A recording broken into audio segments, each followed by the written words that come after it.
Assalamualaikum warahmatullahi wabarakatuh. Berjumpa lagi ya teman-teman semua pada kesempatan kali ini.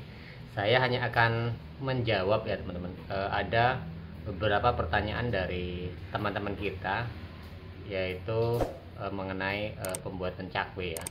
Jadi ini yang pertama ini memang ini perlu saya jabarkan dulu ya teman-teman, bahwa cakwe itu seperti apa ya. Jadi kalau kita ketahui cakwe itu kan identik dengan rasa gurih dan asinnya teman-teman. Nah, jadi di sini ada salah satu pertanyaan dari teman kita, yaitu pertanyaan seperti ini, Bang, kalau saya pakai bawang putih malah nggak enak, Bang, jadi bau.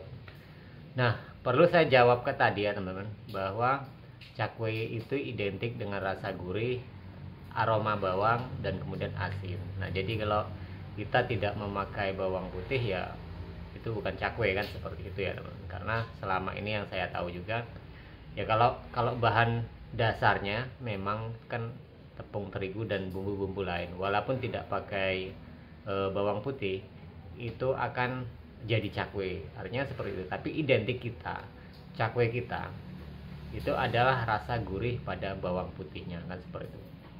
Jadi mungkin agak sedikit berbeda ya teman, dari asal cakwe sendiri. Asal cakwe itu kan kalau kita merunut secara histori atau sejarahnya, itu kan berasal dari negara tirai bambu ya, atau Tiongkok sana, yang identik kalau mereka itu membuat otomatis dengan minyak seperti minyak bebe kan, seperti itu kan. Itu membuat makanan itu lebih enak lagi mungkin menurut mereka. Nah, kalau kita sudah masuk di Indonesia, kita di budaya kita otomatis kan ini ada satu hal yang harus kita jauhi kan, seperti itu, yaitu seperti minyak bebek tersebut ya. Jadi kita menggunakan bawang putih, sehingga bawang putih itu aromanya sangat sangat mengundang selera kan, seperti itu. Dan rasa cakwe sendiri itu akan secara identik mengklasifikasikan bahwa cakwe itu identiknya dengan bawang putih. Nah, jadi seperti itu ya teman. Jadi kalau alasan bau atau tidaknya itu menurut saya ya, aroma bawang itu seperti itu, kecuali kalau bawang itu memang sudah aroma sudah tidak sedap lagi, artinya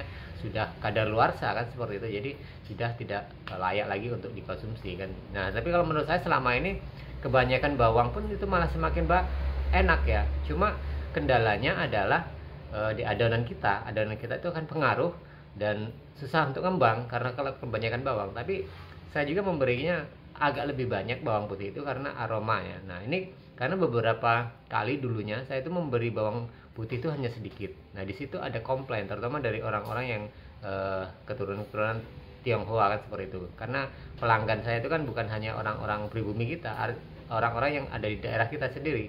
Kadang-kadang orang-orang yang keturunan seperti itu mereka beli dan mereka protes. Alhasil kan mereka itu lebih paham ya teman-teman daripada kita, karena ya menurut story-nya tadi mungkin sejarahnya cakwe ini karena berasal dari sana kan, seperti. Jadi itu hanya sebagai gambaran ya teman. Nah, yang kedua adalah tentang pemberian bawang putih juga. Jadi kalau saya itu kan untuk menghindari agar tidak atau tidak bantat ya ketika membuat cakwe itu ya teman-teman, itu kan saya beri air panas. Nah, di sini adalah pertanyaan adalah untuk bawang putihnya dicampur langsung atau dengan caranya gimana Mas, seperti itu, pakai air panasnya atau gimana kan. Nah, dia tadi, teman kita ini bercerita bahwa ini kan bawang putihnya di blender ya teman-teman. Jadi bawang putih di blender malah nggak ngembang seperti itu. Nah, ini perlu saya jelaskan ya teman-teman sekali lagi, bahwa aroma bawang itu sangat dibutuhkan ketika kita membuat cakwe ya teman-teman, karena identik tadi yang sejalan dengan yang pertanyaan pertama tadi, bahwa dengan bawang sendiri bagaimana caranya itu aromanya itu tetap terjaga. Ini salah satu ya teman-teman, artinya bawang putih itu kalau menurut saya ya, ini jangan sampai di blender, karena saya sudah beberapa kali nyoba. Kalau di blender itu ya teman-teman, bawang putih itu aromanya akan keluar. Jadi ketika di blender bisa dipraktekkan teman-teman, beda dengan kalau kita diulek atau ditumbuk ya teman-teman. Nah, jadi bawang putih itu kalau diulek atau ditumbuk, dia aroma tetap terjaga dalam situ.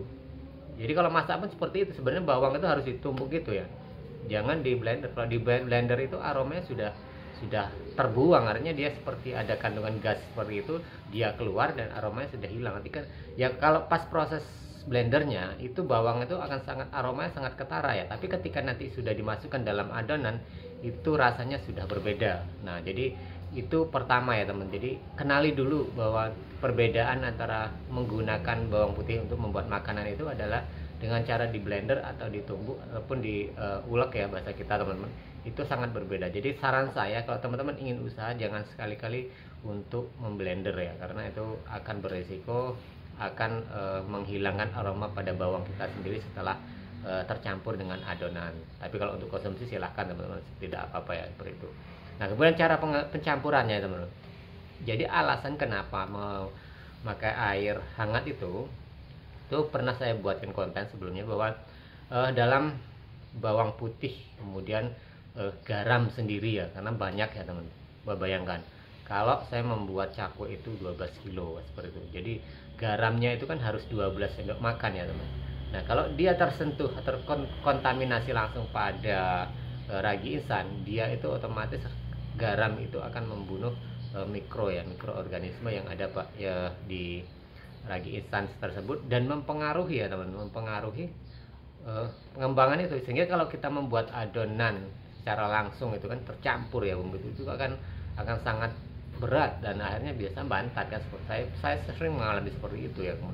Kemudian bawang putih sendiri ini mungkin zat-zat yang terkandung dalam bawang putih ini sendiri seperti halnya garam tadi, dia sangat beresiko kepada pengembang kita, sehingga kalau pengembangnya tidak kuat dia tidak akan mengembang. Seperti harus kuat ya teman. Kemudian alasannya dengan air hangat tadi yaitu membantu ya teman, membantu untuk mengangkat tapi jangan air panas ya teman, air hangat membantu untuk mengembangkan ragi instan artinya dari kontaminasi antara garam dan bawang tadi, sehingga dia menguatkan ragi instan tadi, sehingga nantinya itu bisa maksimal ngembang ya. Jadi itu dasarnya ya teman-teman, kenapa memakai air hangat tadi. Dan kemudian caranya gimana? Pemberiannya langsung teman-teman, sudah saya praktekkan dalam konten sebelumnya untuk beberapa minggu yang lalu kalau tidak salah ya. Jadi semua bahan itu tetap dicampur jadikan satu, cuma cara pemberian air hangat itu yaitu yang harus kita artinya kita pelan-pelan, artinya jangan sampai air yang begitu panasnya, kondisi air hangat itu langsung kita masukkan semua ke dalam wadah itu yang buat adoni ya teman-teman, sehingga nanti tidak sehingga membantu ya untuk membuat adonan ataupun mengangkat mikroorganisme yang ada di dalam ragi instan sendiri. Nah jadi seperti itu teman-teman ya, dua hal yang saya jawab tentang pertanyaan dari teman-teman kita tadi. Semoga ini menjadi pencerahan ya buat kita semua, dan saya juga belajar. Oke, kita berjumpa lagi di tayangan dan video berikutnya.